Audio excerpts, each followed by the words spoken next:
Hello friend, shear wall का ये चौथा लेक्चर है। इससे पहले 3 लेक्चर आ चुके हैं और ये जो हमें एक न्यूमेरिकल क्वेश्चन लिया था उसका ये लास्ट लेक्चर है। तो इसमें लेक्चर 3 के वीडियो के कंटिन्यूएशन में ही हम आगे बढ़ते हैं। अब हमारे पास अभी तक हमने शियर एनफोर्समेंट का डिज़ाइन कर लिया, फ्लेक्चरल कैपेसिटी उसकी ज्ञात कर ली और बाउंड्री एलिमेंट का भी डिज़ाइन कर लिया। उसमें कितना रेनफोर्समेंट डाला जाएगा वो भी हमने ज्ञात कर लिया। 6 बार 16 mm डाया की डाली गई थी। तो अब जो है कन्फाइनिंग रेनफोर्समेंट बाउंड्री एलिमेंट में भी दिया जाता है। तो इसका डिज़ाइन कैसे करेंगे कन्फाइनिंग रेनफोर्समेंट का? तो कन्फाइनिंग रेनफोर्समेंट इन बाउंड्री एलिमेंट, ये हमारा आज का टॉपिक है। क्लास 10.44 में इसका विवरण दिया हुआ है। आप कोड की लैंग्वेज एक बार पूरा ज़रूर पढ़ लें। मैं यहाँ उसके बारे में बता रहा हूँ, वहाँ क्या दिया हुआ है। Area of rectangular hook oblique link bar, यानी जो कन्फाइनिंग रेनफोर्समेंट के लिए बाउंड्री एलिमेंट के जो मेन बार्स हैं उनके आसपास जो लिंक डाला जाएगा, जो हुक स्ट्रेच डाला जाएगा, यानी जो लिंक बनाया जाता है, जो छल्ला बनाया जाता है, उस छल्ले का जो है क्रॉस सेक्शन एरिया कितना होगा, उसके लिए एक फार्मूला इस कोड में दिया हुआ है। तो उसका क्रॉस सेक्शन एरिया, जैसे यहाँ पर हम ये मान लें ये हमारा बाउंड्री एलिमेंट है, ये 4 छड़ें मेन बार्स पड़ी हुई हैं और ये जो है एक लिंक दिया हुआ है। तो इस लिंक का क्रॉस सेक्शन एरिया ASH से रिप्रेजेंट किया गया है और ये ASH जो है कितना होगा, उस फार्मूला है हमारा 0.05 into SB, spacing of link, यानी इस लिंक का जो स्पेसिंग होती है कि कितने अंतराल पर इसको डाला गया है, वो स्पेसिंग इस फार्मूले में SB से रिप्रेजेंट की है, इंटू H। इसमें एक H सिंबल होता है, अभी हम इसके बारे में बता रहे हैं क्या है, इंटू FCK बटे FY, ये हमारा फार्मूला है। अब इसमें where H is larger dimension of link measured from outer face. तो इसमें क्या है, जैसे ये लिंक है हमारा, मान लीजिए ये हमारा बाउंड्री एलिमेंट अगर है तो इसमें ये लिंक बना हुआ है। लिंक की 2 डायमेंशन आती है, एक भुजा ये यहाँ से यहाँ तक है, दूसरी भुजा यहाँ से यहाँ तक है। इसकी दोनों भुजाओं की जो है लंबाई हम निकालते हैं, लेकिन लंबाई निकालेंगे कैसे, इसके आउटर फेस से निकालेंगे। ये जो लिंक दिया हुआ है, लिंक का आउटर फेस, बाहरी फेस से इस लिंक के इस बाहरी फेस तक जो ये टोटल दूरी होगी, एक तो ये दूरी की गणना करेंगे और एक ये यहाँ से यहाँ तक, आउटर टू आउटर, यानी यहाँ से आउटर फेस जो भी ये डिस्टेंस है। तो इसमें एक दूरी को, यानी जो लंबी दूरी है उसको HC से रिप्रेजेंट करते हैं कोड में, और ये छोटी दूरी को BC से रिप्रेजेंट करते हैं। ये हमारा एक टेबल है कोड में, वहाँ ये फिगर दिए हुए हैं और वो टेबल जो है मैं आपको बता देता हूँ।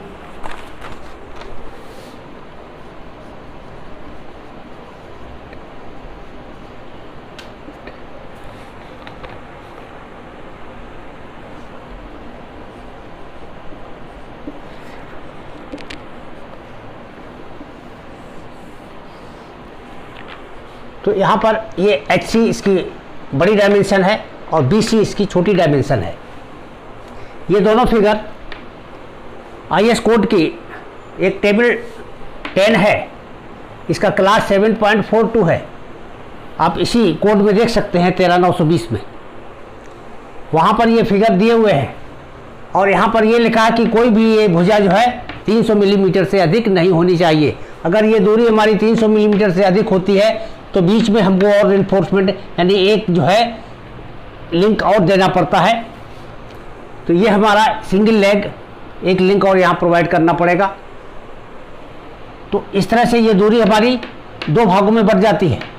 अगर ये दो टोटल डिस्टेंस हमारी 300 मिलीमीटर से ज़्यादा है तो इसको यहाँ 2 पार्ट में डिवाइड करके, यानी और ज़्यादा रेनफोर्समेंट यहाँ डाल दीजिए, यहाँ पर एक छल्ला डाल दीजिए और फिर इसकी ये बीच की दूरी ये 300 मिलीमीटर से कम हो जानी चाहिए।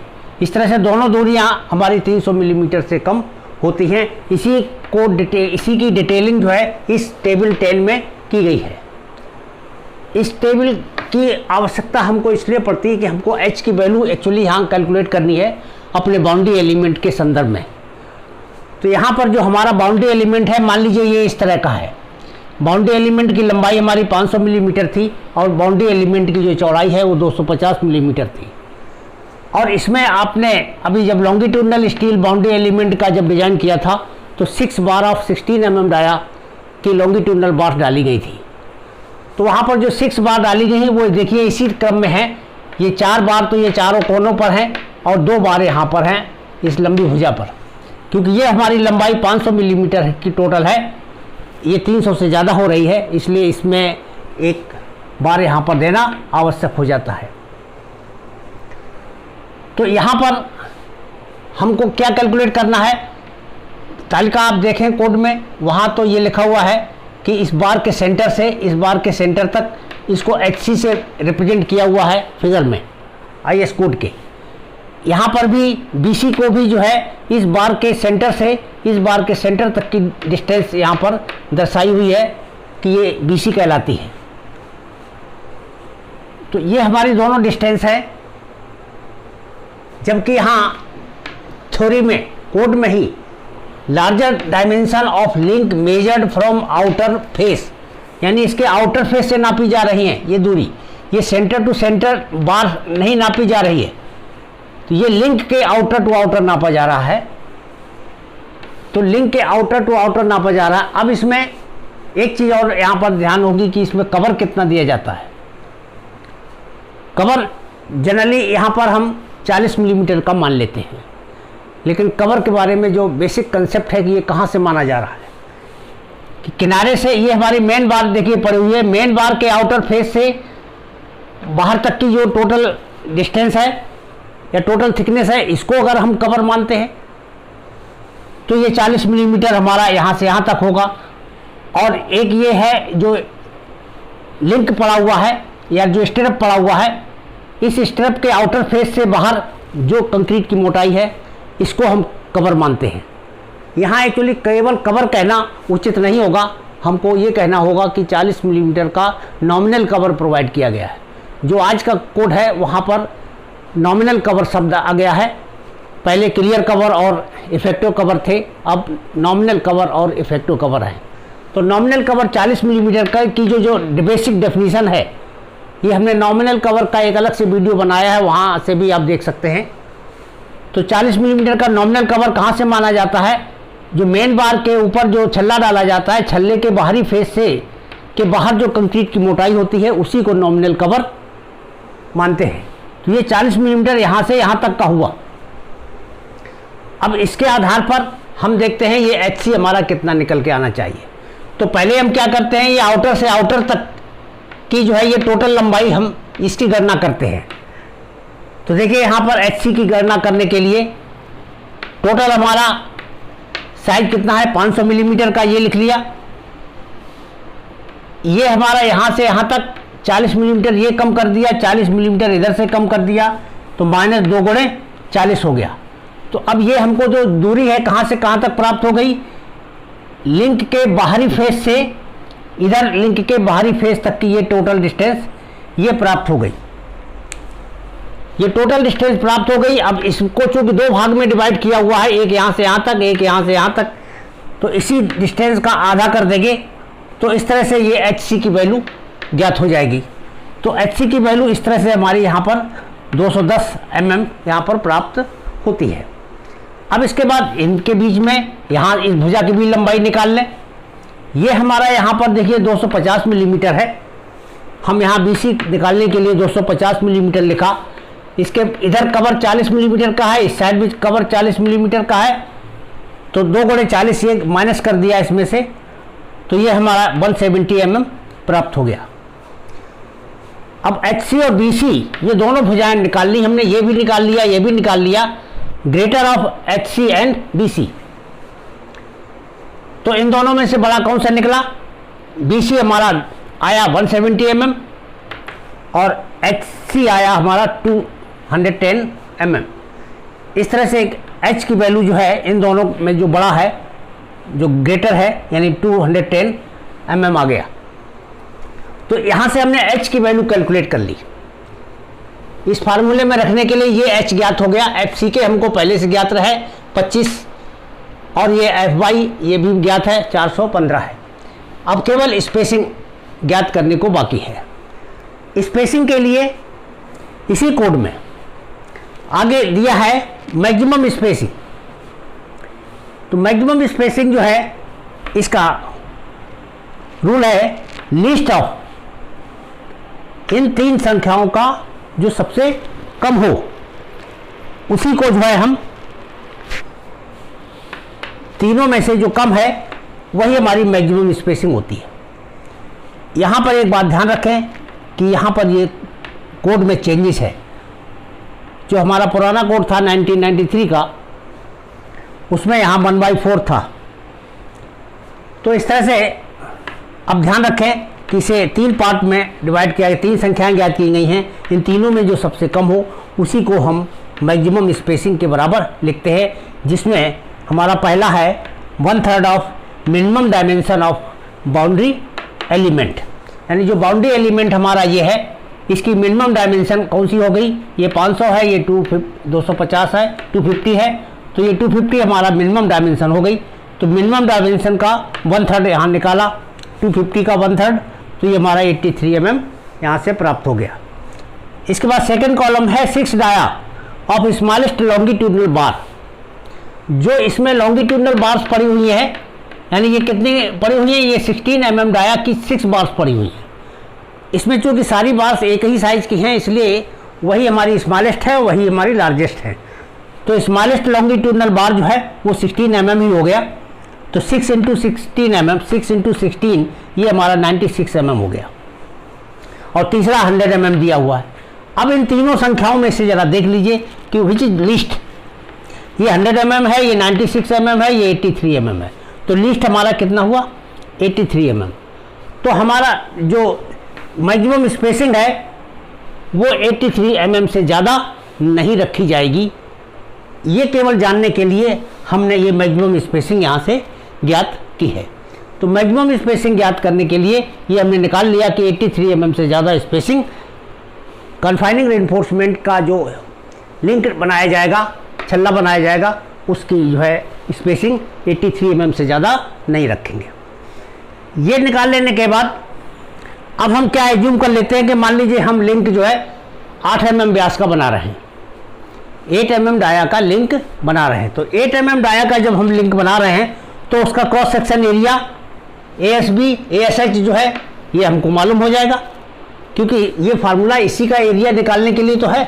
तो यहाँ हमने एज्यूम कर लिया कि 8 mm व्यास का छल्ला हम बना रहे हैं, तो 8 mm का क्रॉस सेक्शन एरिया कितना होता है? वो 50 mm² होता है। तो ASH की वैल्यू 50 mm है, हो जाएगी। अब यहाँ पर इसी फार्मूला, जब इसकी वैल्यू हमको मालूम हो गई, ये H हमने कैलकुलेट कर लिया, ये दोनों मालूम है, तो SB हम यहाँ से गणना कर सकते हैं। तो SB की गणना करने के लिए, यानी स्पेसिंग की गणना कर सकते हैं कि हमारा स्पेसिंग कितनी, आवश्यकता कितनी है हमको। तो इस स्पेसिंग के लिए फार्मूला लिख लीजिए, SB बराबर ASH × FY ऊपर चला जाएगा, और बाकी ये दोनों संख्याएं तीन ये नीचे आ जाएंगी। तो वही फार्मूला यहाँ लिखा हुआ है, ASH × FY बटे 0.05 × H × FCK। अब ASH की वैल्यू 50 हो गई, FY की वैल्यू 415 हो गई, H की वैल्यू 210 है, और FCK हमारा 25 है। इस तरह से ये 79 mm हमारा ये स्पेसिंग जो है प्राप्त हो गया। अब देखिए यहाँ पर हमारा जो स्पेसिंग कैलकुलेट होकर के आया वो रिक्वायरमेंट आई 79 mm। तो ये तो हमारी रिक्वायरमेंट है, हम रिक्वायरमेंट जितनी है उससे ज़्यादा तो कभी प्रोवाइड करते ही नहीं है। अगर ये संख्या इनमें से ज़्यादा आई होती 83 से, तो भी हम 83 mm से ज़्यादा स्पेसिंग नहीं रख सकते थे। इसलिए हमारी रिक्वायरमेंट अगर इससे मैक्सिमम लिमिट से भी कम है, तो फिर जो कम है वही सब स्पेसिंग पर छल्ले प्रोवाइड किए जाएंगे। इसके बाद हम रिकमेंड कर देंगे, hence provide 8 mm dia link at the rate of 75 mm centre to centre. यहाँ देखिए हमारी स्पेसिंग निकल के आई थी 79 mm। ये तो आप समझ चुके हैं कि इसको हमेशा स्पेसिंग जो होती है इसको लोअर साइड में राउंड अप किया जाता है, तो इसको हमने 75 mm मान करके, यानी इससे कम स्पेसिंग पर डाल दीजिए। इसका मतलब है कि आप जो स्पेशल कन्फाइनिंग रेनफोर्समेंट है उसकी मात्रा थोड़ी बढ़ा ले रहे हैं, और बढ़ा लेना ही सेफर साइड में होता है। इसलिए 75 mm सेंटर टू सेंटर पर ये लिंक डाले जाएंगे। तो ये हमारा as a special confining reinforcement, इसी को स्पेशल कन्फाइनिंग, और ये डाला कितनी लंबाई में जाता है, बाउंड्री एलिमेंट में ये स्पेशल कन्फाइनिंग रेनफोर्समेंट पूरी लंबाई में डाला जाता है। यहाँ एक बात ध्यान रखना, जितना भी हमारा हाइट है शियर वॉल की, बाउंड्री एलिमेंट भी उतना होगा, इसकी पूरी लंबाई में डाला जाएगा। तो यहाँ पर ये हमारा हो गया पूरी लंबाई में कन्फाइनिंग रेनफोर्समेंट प्रोवाइड किया जाएगा। अब इसके बाद जो है height of boundary element, boundary element कितनी ऊंचाई तक दिया जाना चाहिए, इसके लिए कोड का एक और क्लाज है, उसको भी देखते हैं। इसके बाद हाइट ऑफ बाउंड्री एलिमेंट, एक क्लाज है 10.4.1। इस क्लास का कथन है, इसका स्टेटमेंट ये है कि it is extended up to a point where stress in extreme fibre is less than 0.15 FCK। यानी ये हमने शियर वॉल बनाई यहाँ पर, तो ये शियर वॉल है और ये इसके बाउंड्री एलिमेंट है।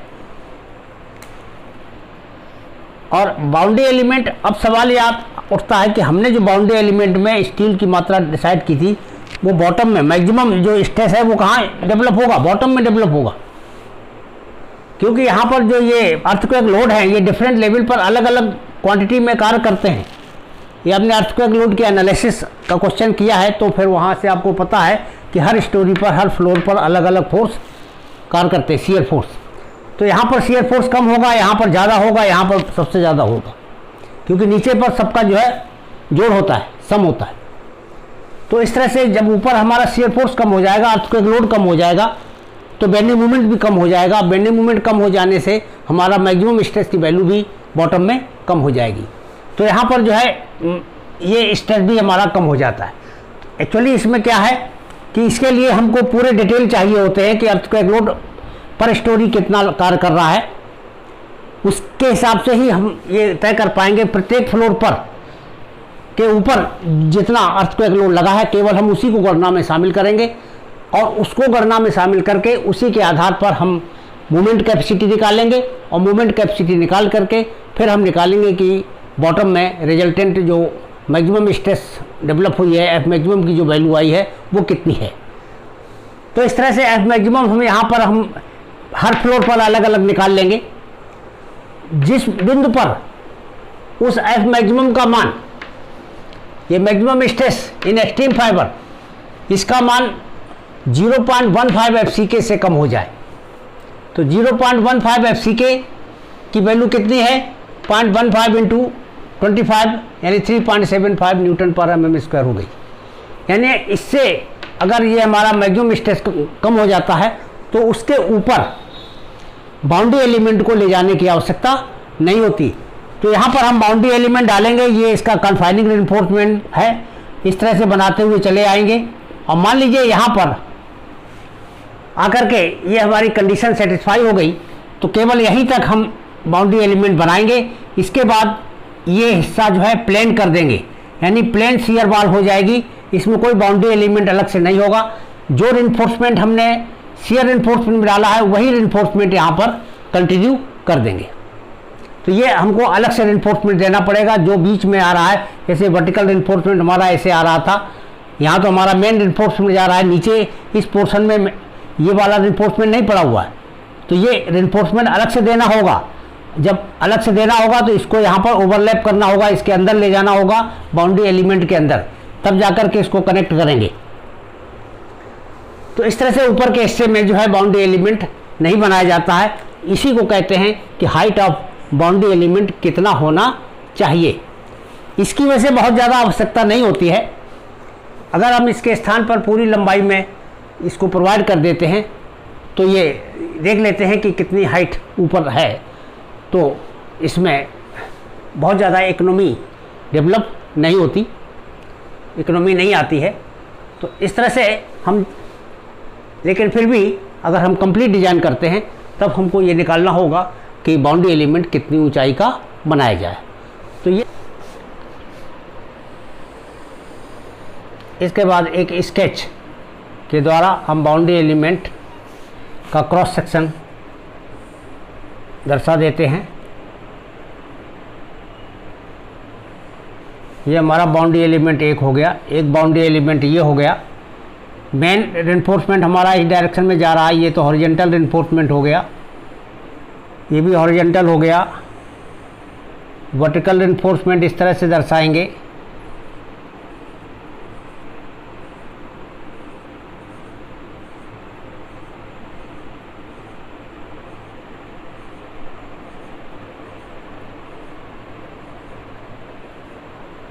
ये तो हमारा बीच का जो वेब का पोर्शन है, शियर वॉल है मेन। इसकी जो टोटल लेंथ है वो 3000 मिलीमीटर के बराबर थी। ये डायमेंशन दर्शा देंगे। बाउंड्री एलिमेंट की चौड़ाई हमारी 500 mm थी, मोटाई 250 mm है। ये भी 500 है। ये इसके, अब इसमें बाउंड्री एलिमेंट में जो रेनफोर्समेंट पड़ा है वो 3 बार इधर से थे ऊपर के लेयर में और 3 बार नीचे के लेयर में थे, और इनको ही ये कन्फाइनिंग रेनफोर्समेंट से आपस में कनेक्ट कर दिया गया। इस तरह से 1 बार, 2 बार, 3, 4, 5, 6 बार ये हो गए, इनको आपस में कनेक्ट किया।